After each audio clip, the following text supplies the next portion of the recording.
Hello everyone.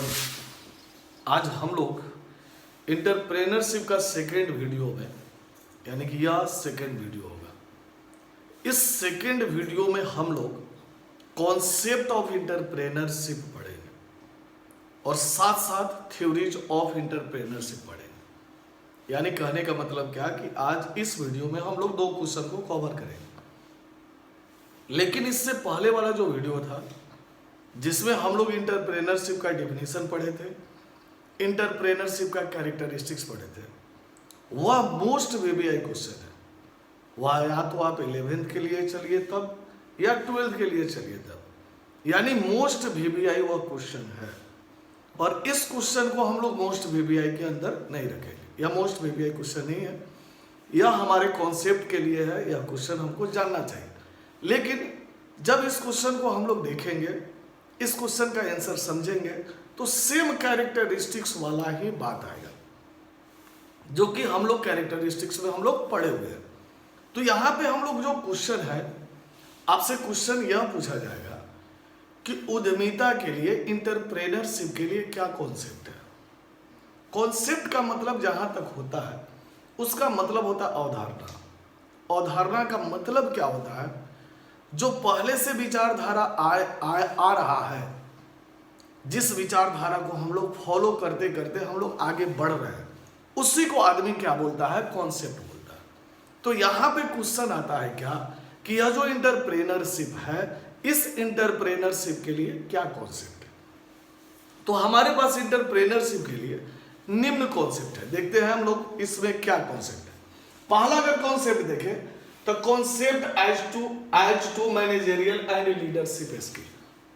यानी कहने का मतलब क्या कि मैनेजरियल एंड लीडरशिप का स्किल होना चाहिए। यानी कहने का मतलब क्या कि अगर आप इंटरप्रेनरशिप में आना चाहते हैं, एक इंटरप्रेनर बनना चाहते हैं, तो आपके पास मैनेजरियल स्किल होना चाहिए। यानी कहने का मतलब क्या कि मैनेजमेंट करने आना चाहिए, और साथ साथ आपको नेता वाला गुण होना चाहिए। और स्वाभाविक है, नेता वाला गुण का मतलब क्या हुआ? नेता जो होता है वह जनता को क्या करता है? कंट्रोल कर लेता है। अपने कर्जकर्ता को क्या करता है? कंट्रोल कर लेता है। उसी तरह अगर आप इंटरप्रेनर बन रहे हैं, नया काम अगर कर रहे हैं, तो नया काम कर रहे हैं तो नया कस्टमर रहेगा आपके पास। नया कस्टमर को पोटना, यह काम आपको आना चाहिए। यानी कि वही काम को हम लोग बोलते हैं लीडरशिप। और स्वाभाविक है, नया काम अगर कर रहे हैं और जब तक आप मैनेजमेंट सही ढंग से आप नहीं कीजिएगा, आप तो सही ढंग से आप उसको चला नहीं पाइएगा, लोग को आप समझा नहीं पाइएगा। तो इसीलिए जो पहला कॉन्सेप्ट जो आता है वह concept as to managerial and leadership skill का आता है। दूसरा जो कॉन्सेप्ट का हम लोग बात करते हैं, concept as to risk bearing capacity. कहने का मतलब क्या? आपको रिस्क सहन करने का, जोखिम सहन करने का क्षमता होना चाहिए। भाई नया काम है तो समस्या तो आएगा ही। नया काम है, लोग को जनाने में टाइम तो लगेगा ही। तो कहने का मतलब क्या कि रिस्क है, जोखिम है, और जोखिम सहन करने का आपके पास कैपेसिटी होना चाहिए। अब किसी का मान लेते हैं क्या कि पहले लोग, अगर सिंपल सा उदाहरण अगर हम लोग दें तो पहले लोग क्या करता था? हजाम के पास यानी ठाकुर जी के पास लोग क्या करता था? गांव में लाइन लग के दाढ़ी बनवाता था, बाल कटवाता था। आज के डेट में गांव में कितना आदमी दाढ़ी बाल बनवाता है? नहीं बनवाता। अगर बाल कटवाना रहता है तो सैलून में चल जाता है, दाढ़ी बनवाना रहता है तो अपने से क्या करता है? मार लेता है। आदमी तो यही करता है। यानी कहने का मतलब दाढ़ी बनवाने के लिए हम लोग सैलून में जाएंगे, मार लेंगे, उतना टाइम लगेगा, आधा घंटा टाइम लगा देगा। ये ला मार ले, हेमंत अपने से मार ले। आदमी अपने से क्या करता है? दाढ़ी मूंछ छील लेता है। तो जो रेजर बनाने वाला जो व्यक्ति है, तो शुरू में क्या वो रेजर बेचा होगा? बिल्कुल नहीं बेचा होगा। और बिकाया भी होगा तो वह सभी को बताया होगा कि ऐसे क्या कीजिएगा, इसमें ब्लेड फंसाइएगा, तब क्या कीजिएगा कि इसमें आप क्या कीजिएगा, फोम लगाइएगा और तब जाके छीलिएगा। यानी उसको बताना होगा। अब क्या हो गया है कि अब सेफ्टी रेजर आ गया है, जेने से मन करे होने से छील सकते हैं। तो कहने का मतलब क्या हुआ? जो व्यक्ति आया उस प्रोडक्ट को लेके, उसको तो मार्केट में वेट करना पड़ा, तब लोग उसको जाना। कि सही में यह सेफ्टी रेजर है, इसे दाढ़ी नहीं कटाएगा। तो कहने का मतलब क्या, जब शुरुआत किया उसी समय चला नहीं होगा, उसी समय उसका तो बिजनेस चला नहीं होगा। तो कहने का मतलब क्या कि वह वेट किया, यानी रिस्क लिया, तब जाके वह क्या हुआ कि वह रेजर मार्केट में हमारा चलने लगा। तो कहने का मतलब क्या कि दूसरा जो हमारा कॉन्सेप्ट होता है, concept as to risk bearing capacity. अगला नंबर हम लोग अगर कॉन्सेप्ट को देखें तो वह हमारा कॉन्सेप्ट है concept as to organisation building ability. स्वाभाविक है, नया काम आप कर रहे हैं, और नया काम अगर आप कर रहे हैं तो एक तो संगठन के अनुसार आपको काम करना होगा, यानी एक ऑर्गेनाइजेशन आपको बनाना होगा। ऑर्गेनाइजेशन इसलिए हम लोग बनाएंगे ताकि हमारा काम हमारा क्या हो, सफल हो जाए। जब तक एक सामूहिक रूप से आप काम नहीं कीजिएगा, ऑर्गेनाइज्ड रूप से काम नहीं कीजिएगा, उस काम में आप सफल नहीं हो सकते। कहने का मतलब क्या कि हमारा जो तीसरा जो कॉन्सेप्ट होता है वह ऑर्गेनाइजेशनल एबिलिटी का कॉन्सेप्ट होता है, concept as to organisational ability, यानी संगठन बनाने का, ऑर्गेनाइजेशन बनाने का आप में क्षमता होना चाहिए। चौथा नंबर देखिए, कॉन्सेप्ट एज टू इनोवेशन। स्वाभाविक है, इंटरप्रेन्योरशिप है वो, और इंटरप्रेन्योरशिप का हम लोग बात करते हैं तो वहां पे नया काम का ही बात करते हैं। यानी कोई पुराना काम हो रहा है, ट्रेडिशनल काम हो रहा है, तो उसको हम लोग लेके नहीं चलते इंटरप्रेन्योरशिप। इंटरप्रेन्योरशिप में हमेशा हम लोग इनोवेशन का बात करते हैं, हमेशा नव परिवर्तन का बात करते हैं, हमेशा नया काम का बात करते हैं। यानी कहने का मतलब क्या कि हमारा जो कॉन्सेप्ट है, हमारा जो अवधारणा है इंटरप्रेन्योरशिप का, वह इंटरप्रेन्योरशिप का जो कॉन्सेप्ट है वह इनोवेशन के आधार पर है। यानी कहने का मतलब नव परिवर्तन के आधार पर है, नया काम के आधार पर है। और अगर हम पांचवा कॉन्सेप्ट अगर देखें तो concept as to process for searching opportunity. स्वाभाविक है, अगर हम लोग नया काम अगर लेके आते हैं तो इसका मतलब क्या, पहले हम मार्केट को देखते हैं, इन्वायरमेंट को सर्च करते हैं कि इस इन्वायरमेंट में कौन चीज का जरूरत है, लोग क्या चाहता है, हम लोग के लिए क्या नया चीज लाए। तो कहने का मतलब क्या कि हम लोग सबसे पहले इन्वायरमेंट का हम लोग क्या करते हैं, इन्वायरमेंट का अध्ययन करते हैं, इन्वायरमेंट को पहचानते हैं, और उस इन्वायरमेंट में हम लोग क्या करते हैं, अपना अपॉर्चुनिटी ढूंढते हैं, अपना अवसर ढूंढते हैं। यानी कहने का मतलब क्या कि बाजार में किस चीज का मांग हो सकता है, और वही चीज हम लोग क्या करते हैं, बाजार में लाते हैं। यानी कहने का मतलब क्या कि यह जो कॉन्सेप्ट है वो अपॉर्चुनिटी के आधार पर है, यानी अवसर के आधार पर है। अवसर का मतलब क्या हुआ कि हम यह देखेंगे क्या कि हम इस काम को, नया काम है, इस काम को करेंगे तो हम सफल होंगे कि नहीं होंगे। वही हमारा क्या कहता है, अपॉर्चुनिटी का कॉन्सेप्ट कहता है। अगला नंबर है concept as to capacity of high achievement. स्वाभाविक है, कोई व्यक्ति इंटरप्रेन्योरशिप का काम करेगा वो, तो उसका सोच ट्रेडिशनल सोच नहीं होगा, उसका सोच होगा क्या कि हमें हाई अचीवमेंट करना है, यानी हमें ज्यादा प्राप्त करना है। ए भाई, अगर हमें कम प्राप्त करना है तो क्या जरूरी है नया काम सोचने का, जे काम चल रहा है हुए काम को लेंगे। अब कहीं भी किराना दुकान खोल देंगे तो हमारा दुकान ना चलेगा, इजू में चलेगा, क्या कि वहां पे किराना दुकान में सारा का सारा आवश्यक वस्तु बिकता हो, सभी लोग को जरूरत है तेल मसाला का, सब लोग को जरूरत है, नमक मिर्चाई या चीनी उगाने का सबको जरूरत है। तो आप किराना दुकान खोलिएगा तो सोचिएगा क्या कि हम ज्यादा पैसा कमा लेंगे, कि ना ज्यादा पैसा कमा लीजिएगा। सब गोला चीनी 40 रुपया बेचता था, आप कहिएगा 44 रुपया में बेचेंगे। हमारे यूरोप से एक्सपोर्ट होके आया है और आपका 44 रुपया चीनी खरीदेगा, कोई नहीं खरीदेगा। उस सब आदमी कहेगा 40 रुपया, ठीक है हमें रीगे चीनी मिलकर देना दो, हमें रामेनगर चीनी मिलकर दो, लेकिन 40 रुपये दो। तो कौन नया काम कर दिए। यानी किराना दुकान खोलिएगा, इसका मतलब ट्रेडिशनल काम है, और ट्रेडिशनल काम में कहने का मतलब क्या हुआ, उस ट्रेडिशनल काम में सोचिएगा कि हमें ज़्यादा इनकम हो, यानी हाई अचीवमेंट हम प्राप्त कर ले, अचीव कर ले, तो नहीं हो पाएगा। आपको अगर मान लेते हैं क्या कि नया प्रोडक्ट लाते हैं, नया चीज लाते हैं, तो इसका मतलब क्या होता है, उसका फ्यूचर आगे तक रहता है। हम उसमें जितना चाहेंगे उतना छलांग लगा सकते हैं, हम उसमें जितना चाहेंगे उतना आगे बढ़ सकते हैं। तो इसीलिए एंटरप्रेन्योरशिप का एक जो कॉन्सेप्ट होता है वह हमारा हाई अचीवमेंट का कॉन्सेप्ट होता है। अगला नंबर प्रोफेशनल कॉन्सेप्ट।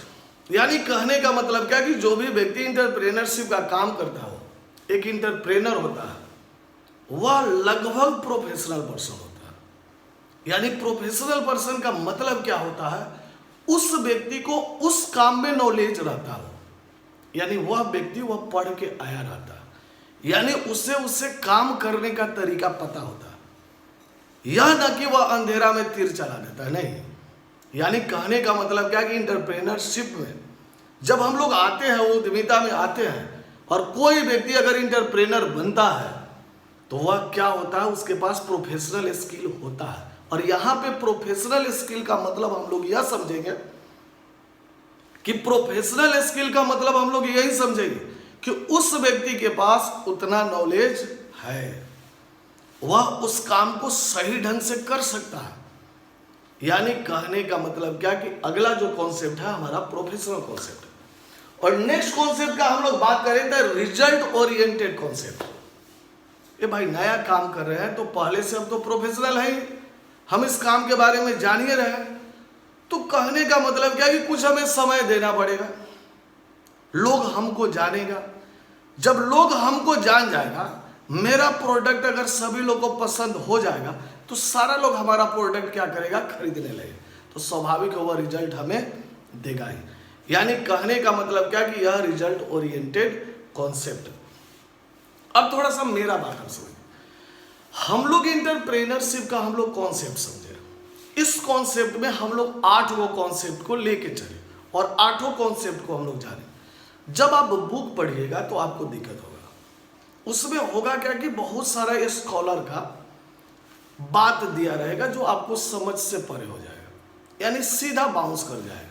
तो आपको टेंशन नहीं लेना, अगर सीधा बाउंस करे ना, उसको 2 बार 3 बार पढ़ के छोड़ दीजिए, और जो हम समझाए उसको लिख दीजिए, और उसमें से जो समझ में आए ना उसको लिख दीजिए, आपका आंसर पूरा हो जाएगा। अब ऐसा नहीं कि पूरा का पूरा स्कॉलर का नाम लिखिए रटिए, तो उतना रटिएगा तो सनकिए जाइएगा, उतना केकरा से याद होगा, वो किसी से याद नहीं होगा। यानी हमने आपको इस क्वेश्चन को समझा दिया, इसको आप क्या कीजिए, बुक से एक बार पढ़ लीजिए। एक बार में नहीं समझ में आया कोई दिक्कत नहीं है, दोबारा पढ़िए। दूसरी बार में नहीं समझ में आया दोबारा पढ़िए, और न समझ में आया तो हम जो समझाए उसको आप उसी भाषा में लिखिए, और बुक में से तो कुछ ना कुछ समझ में आया होगा, उसको आप क्या कीजिए, जितना समझ में आया वो उसमें क्या कीजिए, घुसा दीजिए, हमारा आंसर क्या हो जाएगा, परफेक्ट हो जाएगा। अब कहीं से हम लोग कमजोर नहीं रहेंगे। तो मेरे समझ से आपको इंटरप्रेनरशिप का कॉन्सेप्ट आपको समझ में आया होगा। हम लोग नेक्स्ट क्वेश्चन में आते हैं, थ्योरीज ऑफ इंटरप्रेनरशिप पढ़ते हैं। इंटरप्रेनरशिप का क्या थ्योरीज है, यानी क्या विचारधारा है। अब स्वाभाविक है, कोई काम हम लोग करेंगे तो हमारा अपना विचारधारा तो होता है। लोग ना कहता कि हाँ वो हमार विचारधारा हो, तोरा चले के तो चल हमारा साथ में, तो ना चल।